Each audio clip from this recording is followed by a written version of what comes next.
Hello everyone, I am Tacit and welcome to the Gems of War Campaign 12, week 1, day 2. So today, we technically, and I mean very technically, got version 6.6.5. So what did 6.6.5 do? Nothing! Almost quite literally. I basically just got rid of all the Halloween stuff. We already had an update last week that did most of what 6.6.5 was basically going to do. Because there's just a bunch of bug fix stuff. Which is weird though, because they didn't actually post all the bug fix stuff in the 6.6.5 patch. They basically just said that they removed all the Halloween stuff. However, we did get a patch last week, 6.6.1, and I basically fixed all of the issues that was happening like with the shop and stuff, like you saw at the couple of our beginning of our videos. On our Monday videos, like the shop wasn't working and stuff like that. That's been fixed. That was fixed last Monday's night, not before the Monday video, but you know, basically after the Monday stream. But you know, by that point, it was already fixed for this week, basically, but not for last week. And that was the main thing that it ended up doing. It is basically just fixing a couple of those bugs and all that, and they just removed the Halloween event. So unfortunately, not much. However, early next month, we should be getting an actual patch, the last patch of the year, or you know, the last actual content patch of the year. Normally it's the first or second week of December, likely second week. Exact date we do not know, but it should be before the end of the year. I believe it's even on the roadmap that they're still doing something for. Of course, we'll have all of the festive events as well as whatever overall new content they end up releasing with the final patch of the year. But anyways, so let's go do all the things we need to go do today. The main one being, we got a faction event. So of course we covered videos yesterday on various faction teams, and we are rolling with the good old Guards Avatar, basically Rowan for when you can't use Rowan. And it's kind of funny because given that we got a Kobold this week, this is actually the other Kobold location. There's a few Kobolds in this location, as well as the capability of summoning Kobolds. I still have not checked yet to see if the actual legendary from this place can summon Kobolds, but we might find out if we see it randomly summoning today, as it could theoretically do it. There's some weird categories in Gems of War where there's invisible typings that don't actually occur. And one of those is Kobold, another one of those is Spider. Never will a card say that they're a Kobold. Well, I guess that one literally says it's a Kobold, but I guess that one also literally says it's a Kobold, but that's an exception. They don't normally literally say if they are or aren't, but they're in like different categories like Spider, Kobold, Null, a few others. And it's mostly applicable for like a single troop that summons them or something else, some other weird mechanic. But yeah, it's kind of strange because it's not actually listed on the card anywhere. Also, as far as the chat above me, I'm not sure what's wrong with it. I was messing with it slightly and replaced it out, went to the website, did all the normal things with it, and I don't know, everything seems like it should be working, but it's not working. So I'm not sure what's up with that. Also, thank you, Alistair, for the 5 gifted subscriptions. Greatly appreciated. Once again, thanks a ton. Generosity has definitely been helping out a lot. But, yeah, I'm not sure what's happening with the chat above me. Like, I was tweaking it some. I might just have to use a different chat. I might still use the same chat through their system, but, like, a different version of it.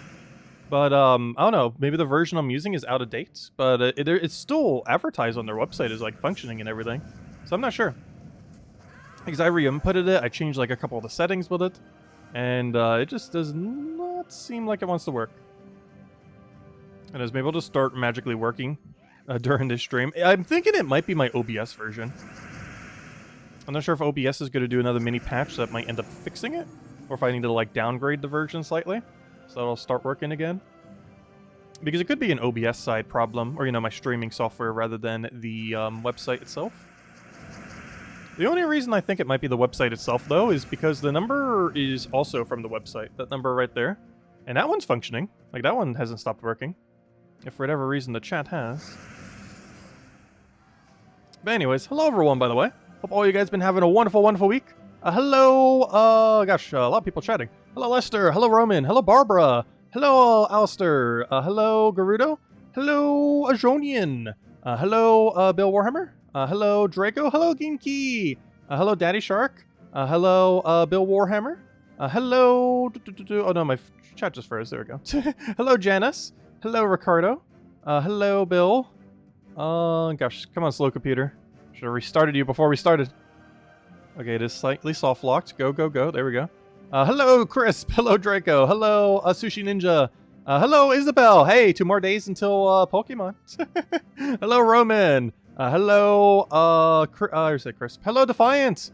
Hello, German. Hello, Daddy Shark, and hello, Renhouse. Welcome, welcome, welcome. Okay, let's keep doing the event. What team am I using? I am using a Guards Avatar team. You have access to brown and yellow, so different teams that you can end up using are Triple Finesse. Triple Finesse is a common that's really accessible.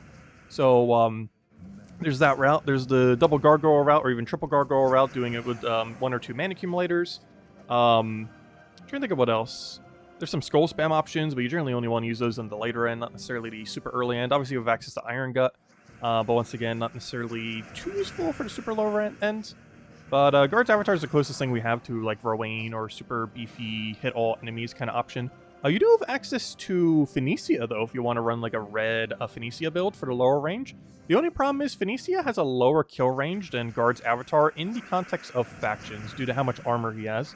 It's actually an interesting thing as stats keep going higher and higher, is that Guards Avatar actually does gain an overall higher amount of damage. The main reason for this is, generally speaking, when it comes to stat gains, you end up gaining a lot more durability stats than you do magic-based stats.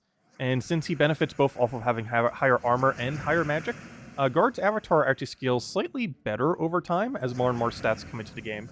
He still has a liability, of course. If he gets hit, he loses all of his value, or at least a lot of his value.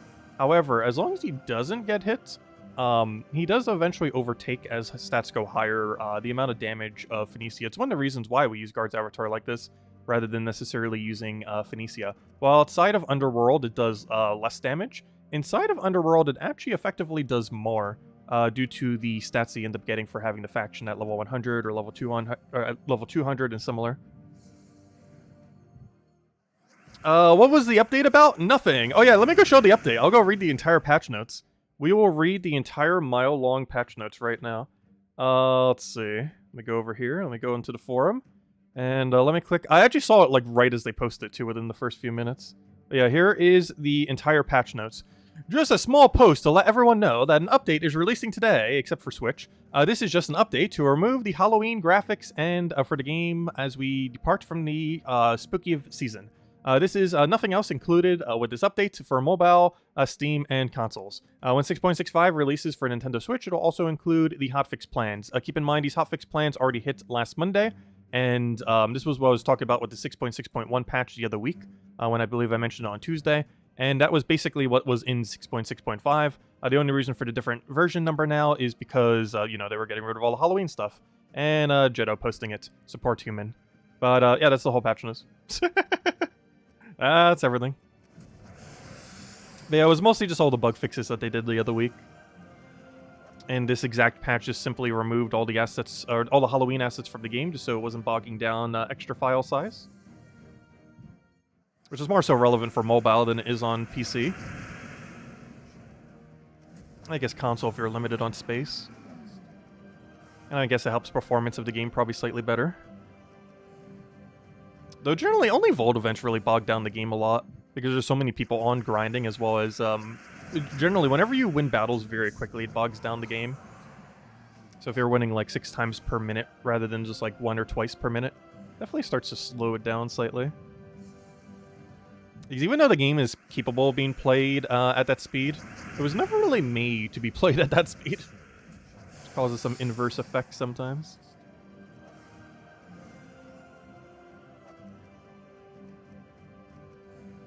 I'm actually surprised they ended up ultimately adding a speed option to the game. But luckily we do, because 4 times speed is basically 1 time speed these days. If anything, we need an 8 times speed. We must use the same team Ash used in the Pokemon World Championship. The problem with that is I'm not sure a single one of his Pokemon is even in next gen. Because now Pokemon does a dex cut every single game. And I haven't been really trying to look at any of the spoilers, because I'm trying to keep it spoiler-free as possible. Like, I don't even know what the evolutions are for the Pokemon and stuff like that. But, you know, for starters and all that. But, where's I going with this? But yeah, I believe there's only like 400-ish Pokemon making the cut, or 300-ish. Or like, it's like 200-something, I believe, past Pokemon that made it. Which ones, I don't know. But I did see that in a thumbnail, and it's like, oh no, now I know how many there are. Though, that's kind of to be expected, though. Sword and Shield had about 400. So it makes sense that this one also has about 400. With about 300 of them being past ones, and about 100-ish being newer ones. But it's actually impossible to build that team that you're referring to. Because realistically, only 2 of those 6 Pokemon are probably even in next gen. At least until they add DLC and more content to the game in future years.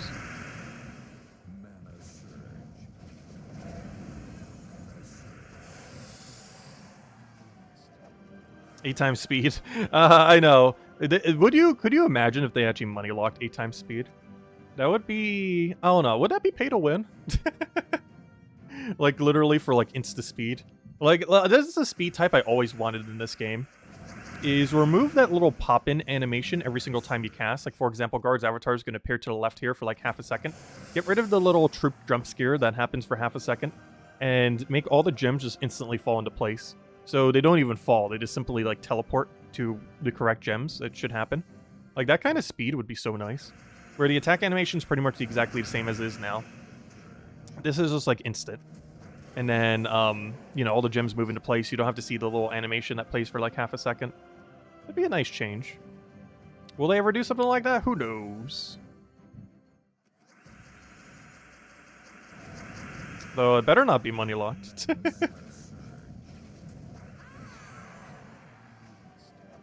I don't think they would money lock that, something like that. They've actually given some pretty generous modes in the past. Most notably the other year, Nomapalooza. Nomapalooza is still insane. I can't believe it hasn't even been 2 years yet. It's only been a year and a couple months since they added Nomapalooza. And it is pretty much defined farming in the game now. Just because of how broken it is for getting resources. And it's kind of insane to think that it's only been a little over a year since it was first added. Yeah, it's such a central part of grinding in the game these days. Where new players can just catch up within, like, literally a couple events. Like, an account that was started when Nomapalooza started, compared to, or, you know, when it first came out, compared to an account that was made, like, 7 or 8 years ago. Almost, like, identical now. Except for maybe hero level. Like, there's just so much resources you can end up getting. Also, hello, Marcelo! Welcome, welcome! What's the new update?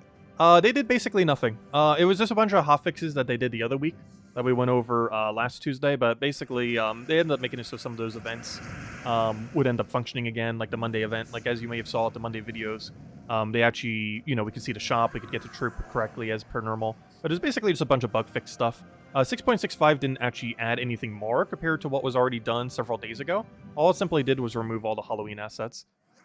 So basically, we didn't really get a patch today. Like, we got a patch today, but we got a bulk of what it actually did, like 6 days ago, midway through last week.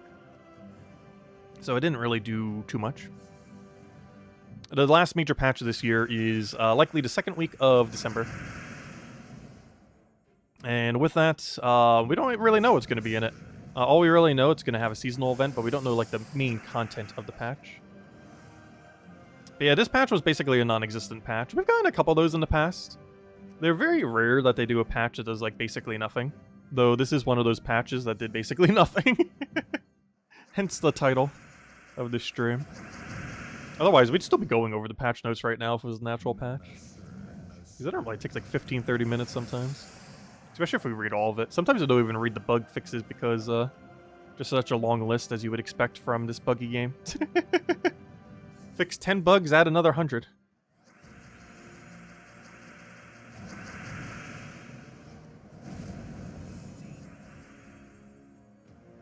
Yeah, 20 Vault Keys from a single Nomapalooza. Nice. Yeah, that tends to be about how much you can get on average. It depends on the team, though. If you did that with Rowan team, that's actually quite a bit above average. But double Ironhawk can actually reach about 20 to 25. Rowan's normally about, like, what, 15 to 20-ish? Because Rowan can win about 4 times per minute, whereas Dust Devil's normally 6 times per minute, but with the animation speed, it's actually a bit slower because you have to wait for the animation of all 4 gnomes, so it's closer to like 5.5 per minute, which means Rowan has less of a downtime when doing a Palooza compared to when farming for verses. The main reason for this is when you're doing most battles in a non-Palooza, you will have to watch 0 or 1 troops do their animation at the start of battle, you know, as far as the gnomes. So if you're winning quicker, that diminishes your speed less. The issue with doing a Palooza, and one of the reasons why Rowan isn't as bad, though still slightly worse than running Ironhawks, is because you have to watch 4 animations every single time a battle starts. So if you're doing a team that's winning quicker, that team that's winning quicker is winning slightly slower than a team that's winning slower. As the team that's winning slower has to go watch those 4 animations less often than the one that's winning quicker.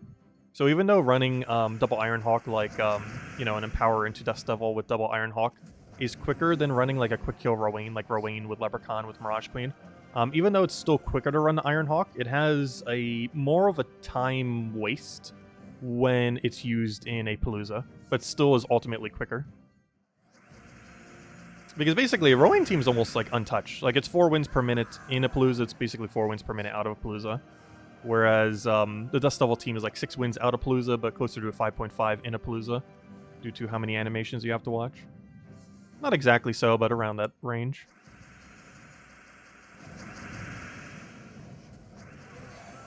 Speaking of which, next Vault event, and the last Vault event of the year, I believe, is the first weekend of next month. So not only will we be getting a new Mythic, but we'll also be getting a new, another Vault event. And it's the last one of the year unless they add another. Like,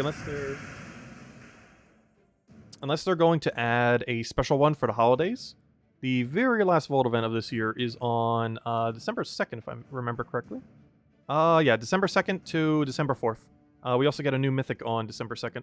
So if you don't have the resources for the Mythic, well, you can go grind for it pretty easily with the Vault event.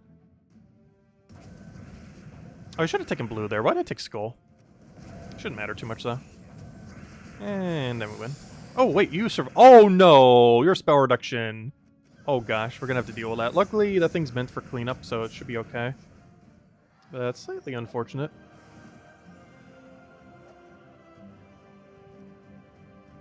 Oh, so hello, Tyrion. Welcome, welcome. Oh, I didn't say hi to Tyrion yet. Wait, where's his comment? I didn't see his comment. You missed your question Saturday. But you got 28 shiny green beers and 1 shiny Bidoof on Pokemon Go. Nice. Congrats. Yeah, I still can't believe the next Pokemon game is like 2 days away. Like this time in 2 hours, or 2 days and 4 hours from now, we will be streaming like nonstop. Though I will do one small midday stream on Thursday. Fall Guys is having like a little small special event. I believe it's the last event of the season. So I'll throw that down around noon for a couple hours. Then I'm probably like napping for most rest of the day. My Thursday plan, since I have pretty much everything else done for the week for the most part. Though I did have to return that one TV stand, so I still haven't figured out my double TV setup yet. Because I had a little bit of an issue with the stand, so I just ended up ultimately returning it, and I haven't found a replacement one yet. I hope to do that either tomorrow or sometime on Thursday. But assuming I already get that done, I'm probably just going to be napping most of Thursday. So we have enough rest to actually go play Pokemon on Thursday night. But I will do a small Fall Guys stream just to get the event done. Because I would want to do the entirety of that event just so we don't have to worry about it later. Since it's probably going on through the rest of the season until they do next season. Also, Fall Guys has kind of fallen off. But I still enjoy it. Even as it becomes a deader and deader game. It's still probably one of my favorite, like, top 5 games.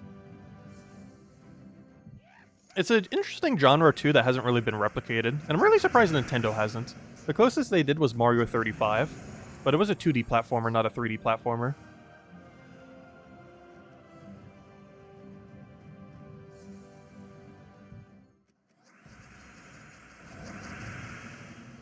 I think the main one they could do it with that would be rather interesting is a Mario Party type game.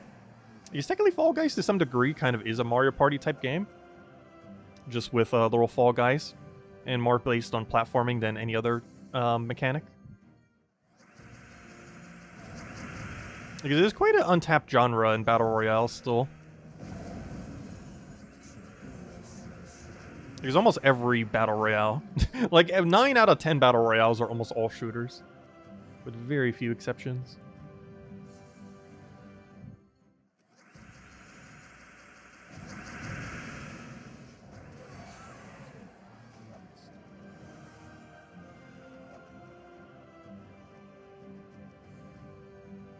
Hey, there's Stumble Guys on Steam, true. Yeah, that was a knockoff Fall Guys that actually did really good for themselves by utilizing one really specific exploit. And that was that Fall Guys was unreleased from Steam. And then, well, 2 things. Fall Guys was unreleased to Steam and made only an Epic exclusive for PC. Oh wait, do I need this bird? I need this bird.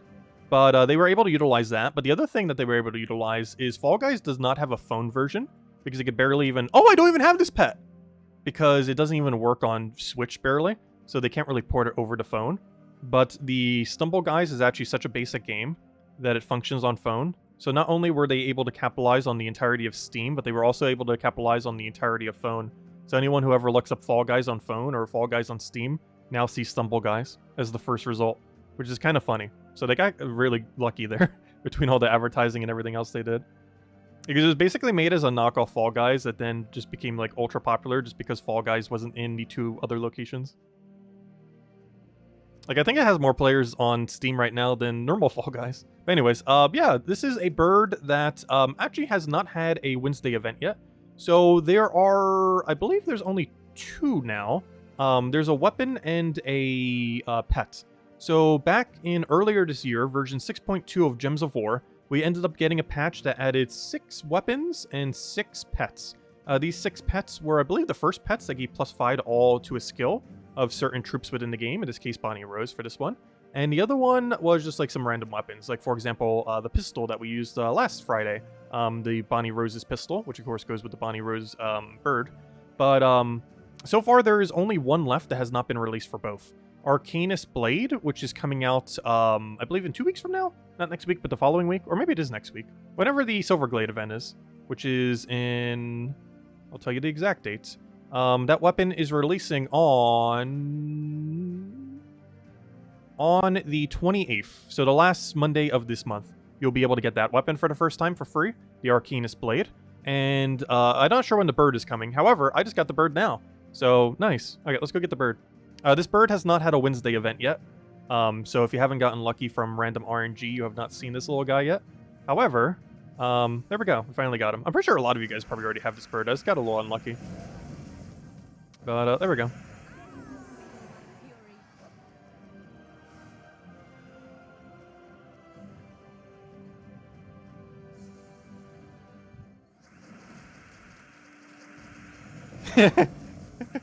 Oh yeah. Yeah, I don't know which to focus on when I'm already talking about something and then something else happens. Because then I just start talking about both. That's honestly how my brain constantly thinks. I'm pretty sure there's a special mental term for it. But I get very, very, very... Like, I have a good attention span. But, like, I could do something for, like, 10 hours and not get bored. Like, it's the same thing straight. But, I have a decent attention span. But like, almost everything tends to get my attention. So if there's, like, multiple things happening at once, I don't know how to prioritize, like, which one to do. So I just do all of them simultaneously. Which is great for multitasking. Sounds weird in the sentence structure, though. Because if you have, like, constantly multiple things that you're thinking of and talking about, it can be very hard to follow which one is being talked about. Yes, we will be doing the Fall Guys event on Thursday, GZG. We'll be doing it around noon. Not sure how long the stream will be, probably a couple hours. Given that Pokemon's coming out that night, I do want to absolutely 100% the event and all the weeklies. So it might be a little bit of a longer stream, maybe like 3 or 4 hours, we'll see. But yeah, I will be doing absolutely everything for that event, as the only other game I will be playing next week that isn't Gems of War is Pokemon. As soon as Friday hits. We are going to be playing that with every single second of free time I have. The next upcoming week. Oh, that reminds me, I still need to get lunch meat. I still haven't done that yet. Because I was somewhat joking with the sandwich stuff, but we definitely got to go build some sandwiches in real life for the stream. Maybe not like literally building them on the stream, because I don't want to bring a bunch of whole cold cuts in here and everything. But, you know, pre-make some sandwiches and eat them on stream. Nothing too elaborate, just the basic sandwiches.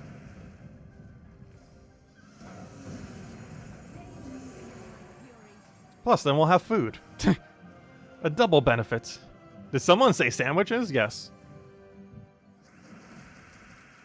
We will be having many sandwich streams next week. We gotta catch all the sandwiches.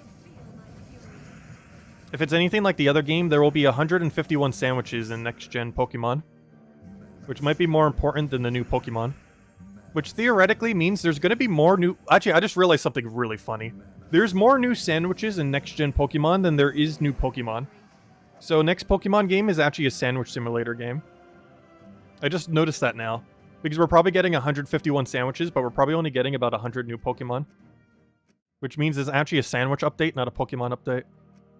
Anyways, Pet, I need to go upgrade you. You're not unowned anymore because we own you now. Upgradable, but there we go. Finally got a copy of it. So what are we missing now for pets? What on earth are we still missing? Let's see. Go to pets, go to unowned. So all that I'm missing right now is Arcanus. Which, what was he from? Wait, what is this guy from? Arcanus from Silverglade. Oh, I know what he's from.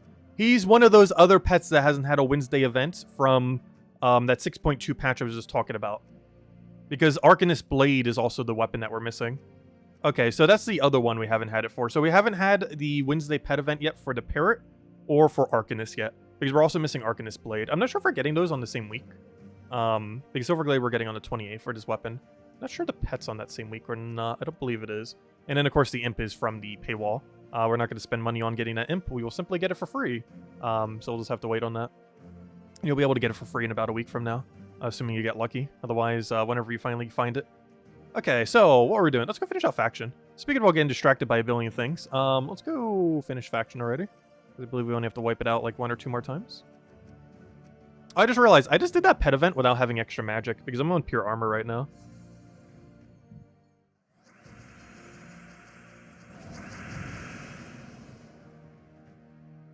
You wonder if Hoot Hoot is in Scarlet or Violet? I believe it actually is. As far as which one it's in, it's probably in both. It's a general enough of a Pokemon that they're probably not going to put it in one version or the other. But I believe it is in next gen, and it's probably in both of them. I don't know the full list of every Pokemon that's exclusive in one or the other. However, it is the first Pokemon game in about 2 decades that I'm actually getting both versions of. I have not done that for any Pokemon game since Gen 1 and 2.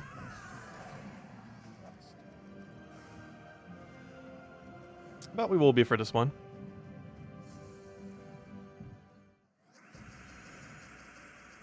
Gosh, now that I think about it, I think I've probably spent like $400 on Pokemon games this year. Between everything. Because what's the full list at this point? We did Pokemon Legends Arceus, that kind of got us back into it. We did the DLC of Sword and Shield, which surprisingly was $30. Pretty expensive, but it was a lot of content. So that's 90. The Eevee one, which is 150. Diamond, which brings it to 210. And then next gen Pokemon, that brings it to 330. Unless I'm forgetting something. I guess the yearly subscription of Home, which I think is $20, so that's 350. Wait, was it $20? Wait, how much is it? Yeah, I think it's about $20 per year. I don't remember. It's pretty cheap. I think it's like $3 per month or like $20 per year or whatever it was. So that means we spent about 350 on Pokemon this year, unless I'm forgetting of one. So now that I think about it, it might be more than I spent on the entirety of gaming this year. Because on Gems of War, we spent about probably $2.5 per week since we buy the extended pass. Greatly appreciated, thanks to Isabel. She has donated for pretty much every single one of them for us to be able to get. But that basically comes out to 2.5 per week.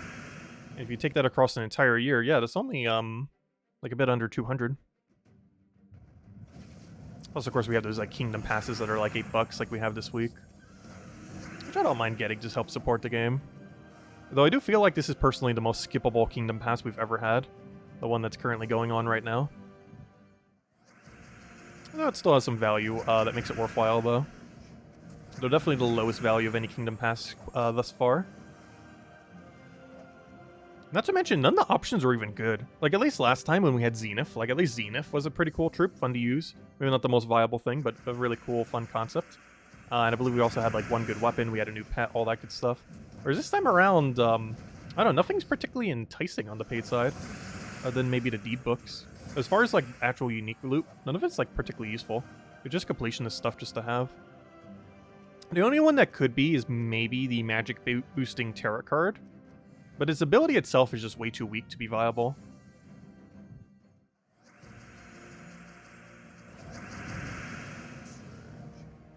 No, I was talking about the Kingdom Pass, not the Season Pass. Because the Season Pass is pretty decent this time around. I was talking about the Kingdom Pass, the one that has all the Broken Spire stuff. But no, the actual Season Pass this month, or this season's actually decent. But the Kingdom Pass has pretty much nothing. Every troop you get is useless. Every weapon you get is useless. And you don't get a unique pet.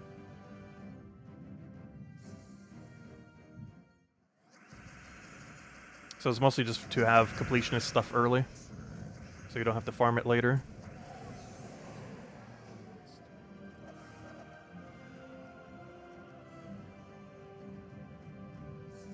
Oh gosh, you're still talking about the ball jokes.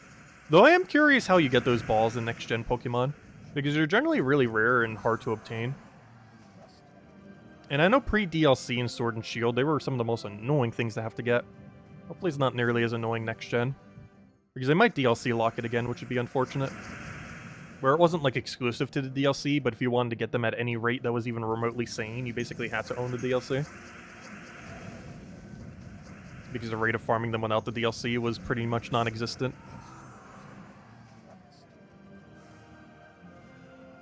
Which is somewhat annoying when games do that. You know what other game actually did that? Xenoblade Chronicles 3. They had, like, a gold coin that you needed for a lot of endgame equipment. And without the DLC... which I still haven't bothered getting just because I haven't bothered revisiting that game. I just played it for the storyline, mostly. Also, it got nominated for Game of the Year, by the way. Actually, I should probably go vote for it. Out of anything that got nominated for Game of the Year, it's the one I would probably vote for. It's not going to win. Like, obviously, Dark Souls is going to win. By Dark Souls, I mean Elden Ring. But, I don't know. I still feel like it was my favorite game of this year that is actually nominated. Maybe not my favorite game that came out this year, but the favorite one of the ones that got nominated was Xenoblade Chronicles 3. But anyways, on my tangent, one annoying thing that they did is if you don't have the DLC, there's like these Napon coin things, and there's a limited finite amount of them that you can end up accumulating. And while the silver ones don't do anything particularly useful, the gold ones are used for a lot of endgame equipment. And there's a finite amount that you have of them if you don't have the DLC. There's no infinite farm method that I'm aware of until you know, eventually get the DLC, in which case there's like a billion ways to farm them off of challenges and stuff. But it was basically DLC locked, which was kind of unfortunate. I hate when games do that. Where it's like they give you some amount that you can get when you're playing the base game, but then if you don't get the DLC, like, you're barely getting any. Because they deliberately make it, like, near non-existent without the DLC, so it's like, oh, another reason to get the DLC. And Pokemon somewhat did it with theirs. Xenoblade did it with their DLC. It's a unfortunate practice. But I guess it does give incentive to get the DLC if nothing else. Because most people are playing through, especially like Xenoblade Chronicles 3. Like, you're playing it for the storyline, not necessarily for the endgame grind. But they definitely locked most of the endgame grind behind, you know, paying for the DLC. Alright, there we go. Have we done it? No, I still need to go buy another. So we'll go spend our 30 gems right there. Hey, Genie Lamp. Nice little bit of loot right there.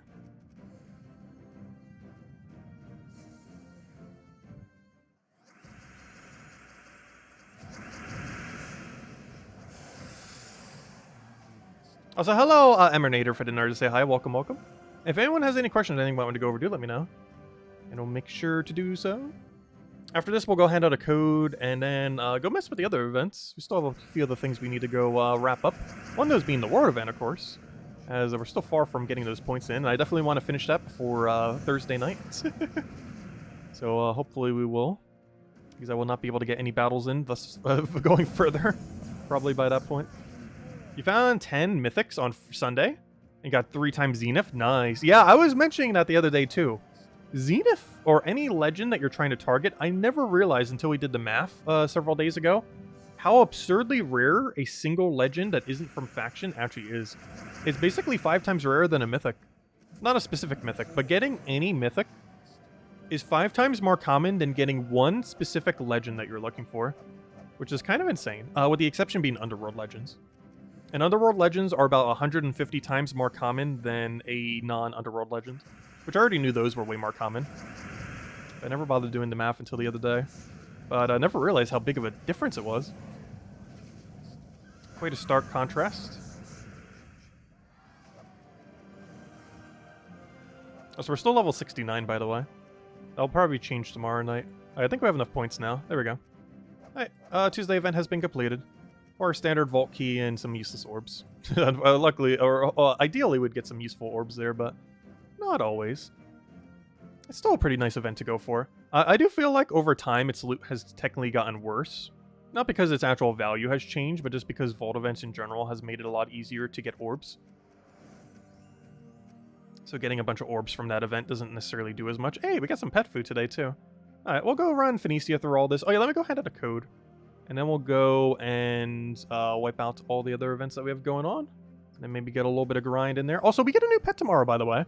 For whatever reason, I didn't even realize it until yesterday. But KZL does not have a pet for its kingdom. Like, I saw that and was like, wait, that's weird. I'm pretty sure every kingdom is only supposed to have one. Because they don't want to do multiple of them. They do multiple for typings, but they don't want to do multiple for a kingdom. Because that would be way too broken because you're already getting a double bonus from it. So no kingdom will probably ever get 2 pets for the same kingdom. And that's why I almost thought the other day. But then I realized it still has none. It doesn't have a single one. Which is kind of insane to think. Because it's been in the files for so long, yet it's been years and they just now are getting around to adding it. It's so weird. It's not like they didn't have the asset made. The asset has been made, been sitting in the files for like 3 years now. But now they're just now, tomorrow, getting KZL pet out. It's kind of strange. Very, very strange. Also, I'm not sure why I skipped the event key. I do want the event key as well. Generally, anything that's gem value I tend to go for. Also, Tyrion, what comment are you pointing to? Are you staying spoiler-free? Yes, I am pretty much completely spoiler-free. The only things I really know about next gen that was not mentioned specifically in any trailer. The only things I kind of know is that there are about 400 Pokemon in the game, and that about 300-ish of them or so are returning. Aside from that, I know pretty much nothing. That wasn't already revealed in, a trailer thingy. But yeah, I'm pretty much spoiler-free. I haven't seen any of the starter evolutions. I don't even know what their second evolution looks like, let alone their third. Because I think for Sword and Shield, they showed up to the second evolution, but didn't show the final. And this time around, they only showed the first, and hasn't shown the second or the third. Oddly enough. But yeah, I know pretty much nothing, unless it was in a trailer.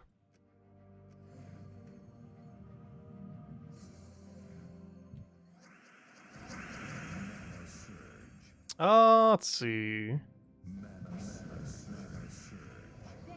And honestly, I actually been enjoying doing that lately. I did that for Xenoblade Chronicles 3 to actually such a degree where I didn't even bother looking at the trailers. And I'm glad I didn't. Because even the trailers, when I watched them after the fact, after we had already completed out the game, kind of spoil some things about the game. Particularly in the earlier sections of the game, which makes sense because they wouldn't want to spoil the later parts. But like some of the biggest scenes in early game were actually spoiled in the trailers. So I'm glad I didn't see them beforehand.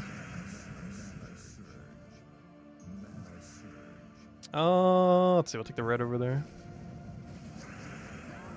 And that was one issue that game did have. And probably why we'll ultimately not win Game of the Year. Well, that and the fact that Elden Ring exists. But it only had a really good first half of the game. The second half of the game, as Xenoblade Chronicles 3, was really weak. It was like they were working on it, hit like a time restraint, and kind of just had to push it out. Because the first half of the game felt fully complete, and then the second half seemed like they were rushing it just to get a deadline down. Oh, we immediately hit a trap. Oh, we immediately hit something good. Oh, I almost just clicked stay. That would be a fail. Descend. We're almost there. Are we going to hit triple trap? No, I was just about to say it. Watch, I just did. But, okay, well, we're floor level 13 now, at least. We're getting there. You get the max amount of loot at level 20. Do you really get much more from it? Not really, but the main thing you actually get is a little bit more diamonds per day, is the most noteworthy thing. So if you're still in need of diamonds, that's decent. I would advise constantly moving down unless you're at a point in the game where you can't, because the levels would just be too hard. But otherwise, might as well for a few extra diamonds. The only weird part about that, though, is the people that can easily clear level 20 probably don't need the extra diamonds for the most part. But anyways, let's go switch over to the Zolgoth team. You hit level 20 today? Nice. Yeah, I was saying we'll probably hit it by like December or January, based on the estimation we did earlier. And based on my current rate, it seems like that will still be the case. Because I'm currently 13 this month. We'll be probably 18 19, 20 by the end of next month. And then whatever we already haven't gotten, we'd get pretty early in January then.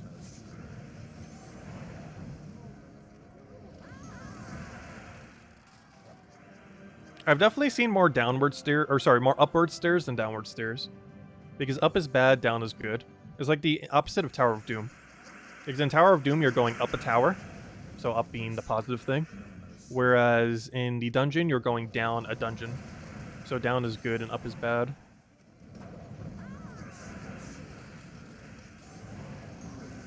Which I still feel like must be confusing to newer players. That doesn't seem like a really obvious mechanic. Well, if nothing else, newer players staying at level 1 necessarily wouldn't be a bad thing, though. Since they might not be able to go too much further before they start hitting a wall.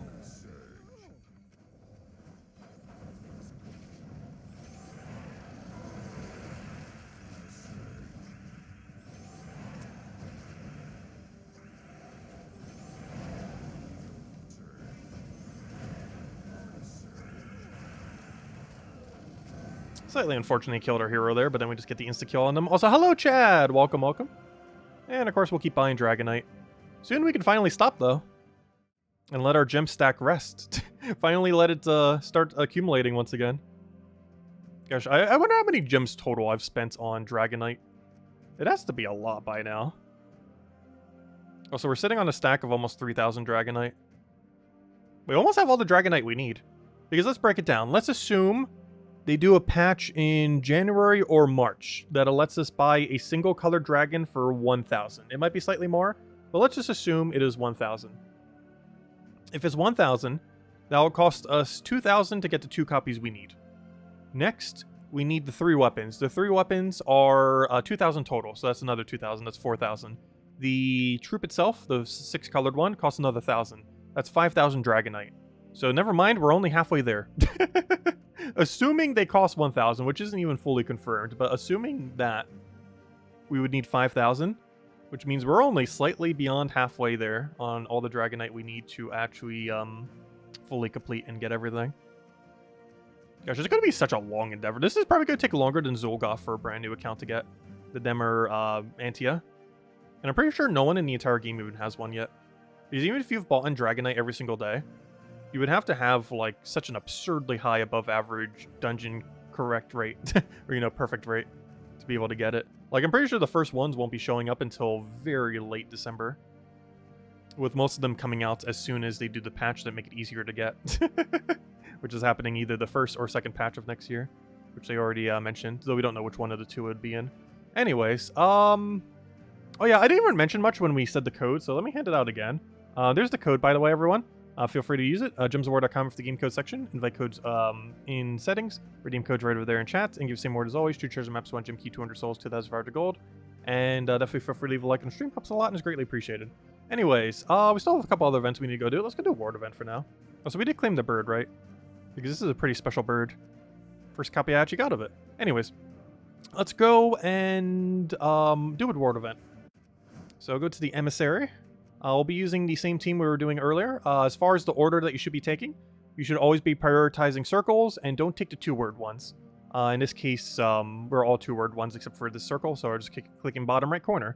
You will eventually reach a point where you're just clicking the same spot over and over and over again, which definitely makes things a little bit easier.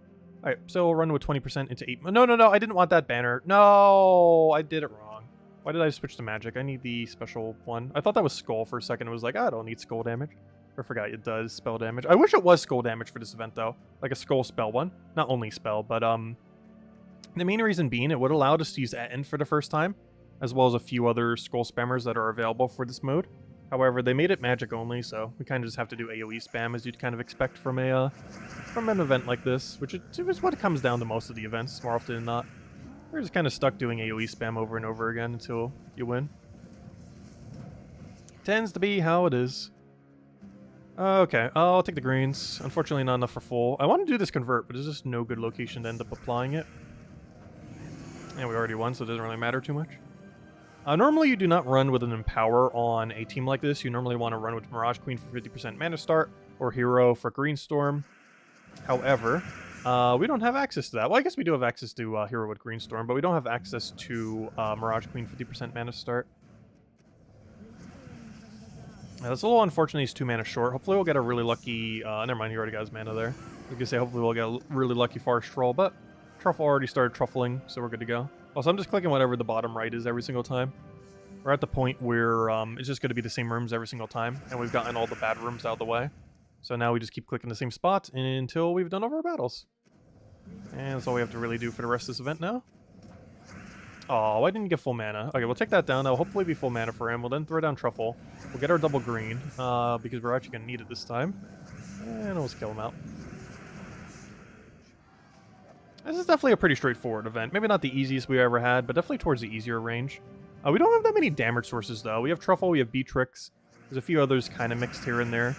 But honestly, there's very, very few options for overall damage. And I would definitely say Truffle is the most enticing one. Also very accessible, as it is a faction legendary. Same as Beatrix, also a faction legendary. Though we don't really need Cleanse for this mode. Whereas Truffle has higher consistency with doing his ability. So I'm going to do a weird move here. I'm actually going to convert here and then do the Truffle. Actually, I'm not even going to do that. We're just going to do this and then start doubling if we even need it. And now we just auto-win. It's really easy to tell when you've got an infinite loop on a Truffle team. Like, you can tell the exact moment when you just auto-win a Truffle team. Is there a decent opportunity to play with Piskia? Is Piskia usable for this mode? Oh yeah, he is. Yeah, you could end up using Piskia. I didn't end up showing a team for him. I did show a Piskia team this week. So I did not show a Road event version for it, or, you know, the one we're doing right now. Yeah, Road event, that was the right one. I thought I said something different. But yeah, I didn't make a Road event version of him, though we did make a team for him this Monday video. But yeah, you could use Piskia. The main reason I'm not using Piskia is the inconsistency. I'm not a fan of how stark of a difference he can have between not devouring anything and then double devouring, you know, the team. He has potential to be good, but just isn't good in a lot of cases. Like, he's either absolutely insane or completely useless. There's almost no in between. And I'd rather have something slightly more consistent. Though it would probably be slightly more fun to use him due to the variability of him. Well, I'm perfectly fine with consistent Truffle. I was just gonna say, this is gonna be our last battle we need to do. Also, I really like using double Truffle. If anything, I feel like I show the team too often, though. Because it is still among one of my favorite teams in the entire game still. Forest Troll, double Truffle. It is the most consistent infinite loop in the entire game. Especially if you have Greenstorm active off a hero. Or anything. It doesn't matter what it's active off of. You did Piskia, Beatrix, Tapon, and Rope Dart. Sounds pretty good.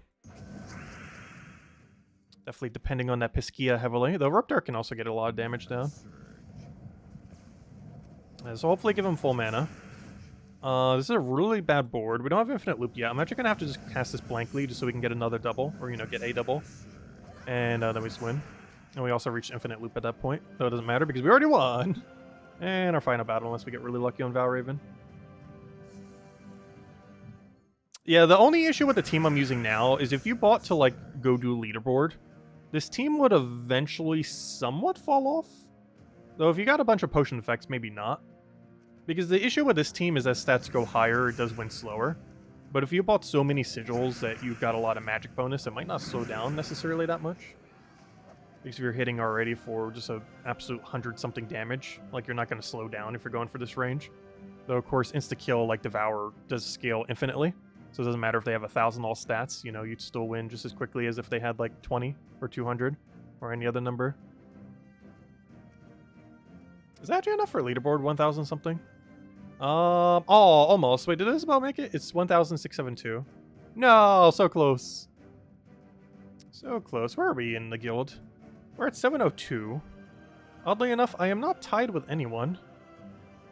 I'm not sure if that's a good thing or a bad thing. Interesting. Oh, you know what?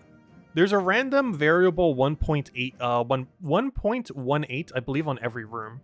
Well, this isn't relevant for room order. It is relevant in that there will likely be almost no ties. because you're constantly getting a variable number for almost everything. So I think that's why we're not seeing any duplicates there. It's because the variable number can go in either direction.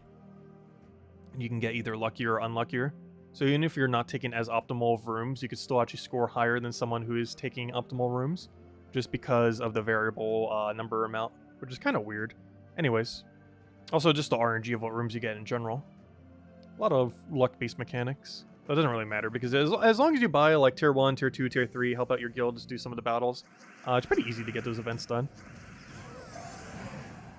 You don't even need someone trying to make a leaderboard in your guild to reach it, though it definitely does help when they do. You'll get it even earlier in the week. So right now, I'm mostly just going for the crowns, as I believe that's the last main thing we really need today. We do have a Legends Reborn going on tomorrow. Or why did I say Legends Reborn? Yeah, Legends Reborn. I was right the first time. So we are going to have to do that quest line again tomorrow. The 2 days for that are Wednesday and Saturday, if I'm not mistaken. Wednesday will be the second to last one. Saturday will be the very last one. And that's to go get the free Flame Elemental pet completely maxed, of which you probably already have a couple of copies laying around. But definitely make sure to do that. Sunday will be the absolute last day you can get those battles in.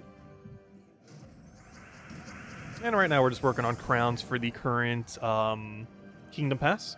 Of course, Kingdom Pass is still going on for the next 3.5 weeks. You get a bunch of loot from that. Freeside also has a bunch of loot. And of course, if you paid for it, you definitely want to make sure you get it done. You can get 10 crowns per day. And that's what we're currently targeting.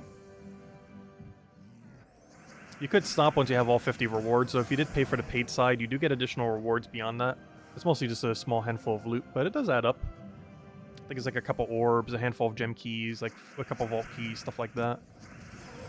You can get like a whole Orpheus medal.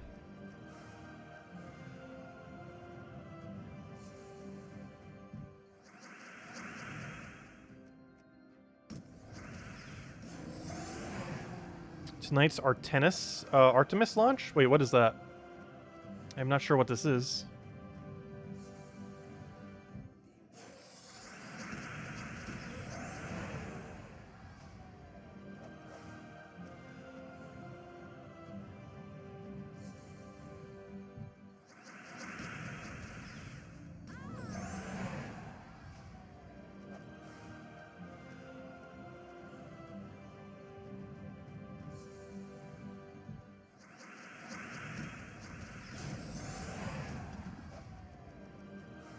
Oh, so you know what? We're almost going to gain a level this stream. I don't think we're going to keep going until we get it, though.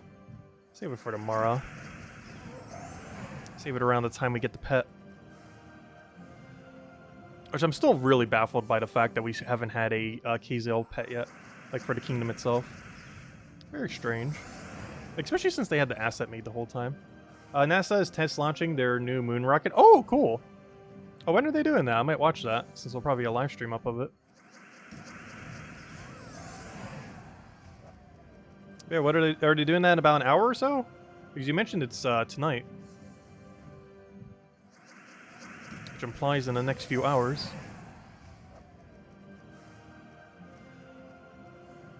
It'd be interesting if we ever colonize and, oh gosh, what's that? Terraform.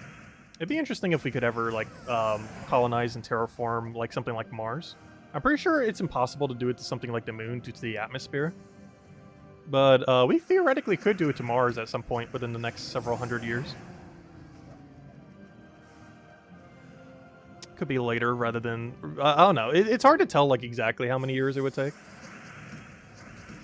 But based on how crumbling current society is, I would assume it'll take at least a couple hundred years. Even if we had the resources to do it in 50 years, it's not going to get done in 50 years. It will take at least like triple that number.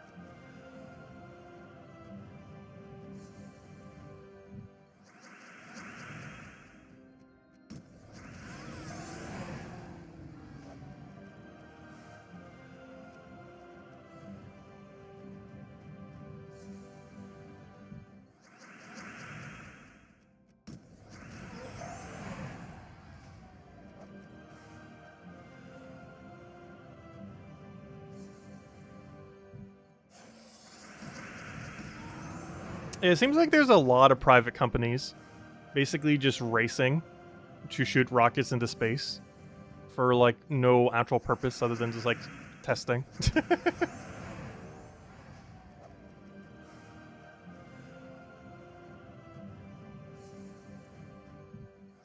And NASA's budget has been cut quite a bit in the past.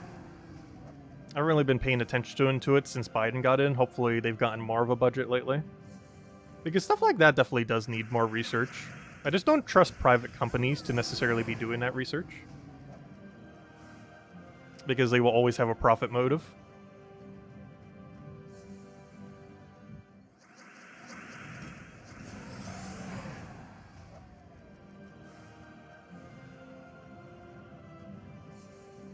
It's shooting off at about 1 a.m. tonight. Oh, I'll have to stay up to watch it then. I don't have anything planned tonight, so that'll work. I have stuff planned for tomorrow, but not for tonight, so. It's pretty late. Where are they launching it from? Because it has to be in the United States. And they're launching in, like, the dead of night?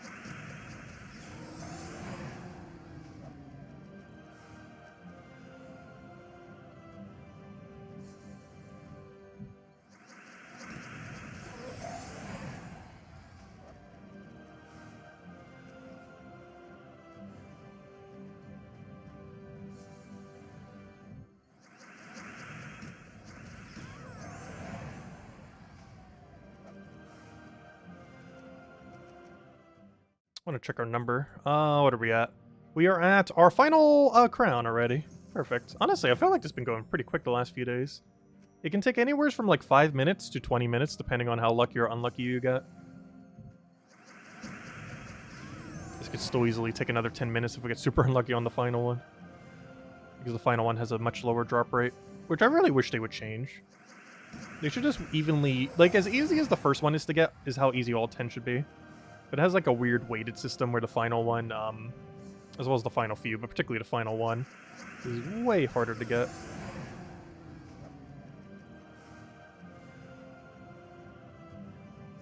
I think that's mostly done so people would kind of give up on it and then only have 9, and then have a weird number, and then lose track of it some, and then have to like spend some money on tiers or gems on tiers. It's like a weird convoluted system to try to get used to spend either gems or money on tiers.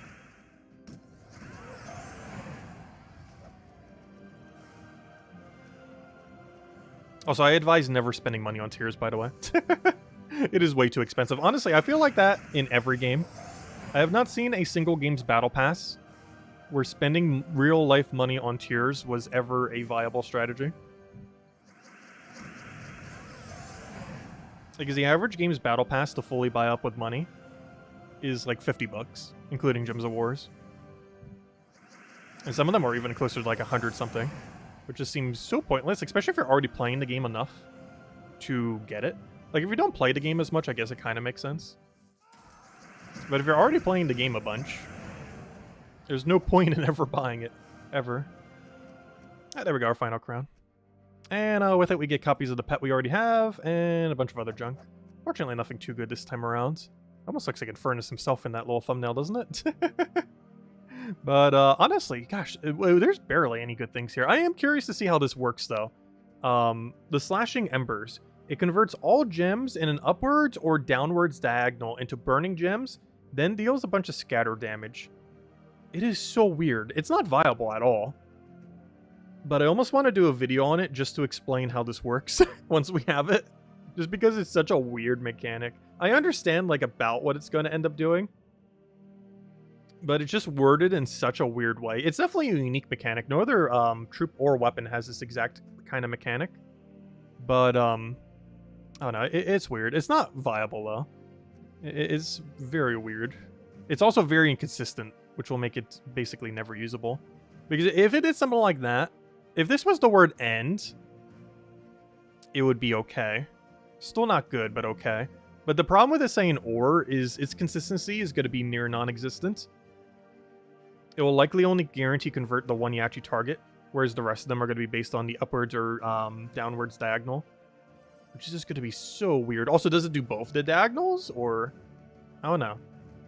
Like, it's either going to do one big diagonal across the entire thing, or it'll do, like, a double diagonal from its location. Because the weird wording with this is, let's say you click, like, the center of the board. Is it going to do an upwards diagonal as in up, like a V shape? Is it going to do like an upside down V? Is it going to do like a line? Is it going to do a half line? as in like a diagonal, as in either diagonal one way, diagonal the other way. Like basically where it could do one of either the 4 directions, but only do it like halfway through. Like if you hit the center, it would only like go halfway, or it would go to the top right or top left, but not like both directions. Like we don't know. It's very strange. Well, we'll find out soon. We'll actually have that within the next week or so. Anyways, anyone else have any other questions? Anything you want me to go over? Any other anythings? Unfortunately, version 6.65 obviously not doing much. Next patch is in early December, where we'll be getting a lot of stuff. Aside from that, I'm not sure if they're doing anything for Thanksgiving around that time, as far as events or anything. So mostly just have the current events kind of clearing up, of which we still have a lot from the anniversary. And, just standard Gems of War stuff until we hit December, where we're going to probably have quite a bit of content again, similar to the other week that we just ended up having. Anyways, guys, I hope you all have a wonderful rest of your week. We'll be back tomorrow night, same time as always, 8 p.m. Eastern Standard Time, 1 hour prior to now tomorrow, as we do every single night. And I'll catch you guys then. Have a wonderful week, and stay safe out there. Catch you guys later. And I guess we'll go watch the rocket ship tonight. Thanks for stopping by, everyone. Greatly appreciated, and catch you later.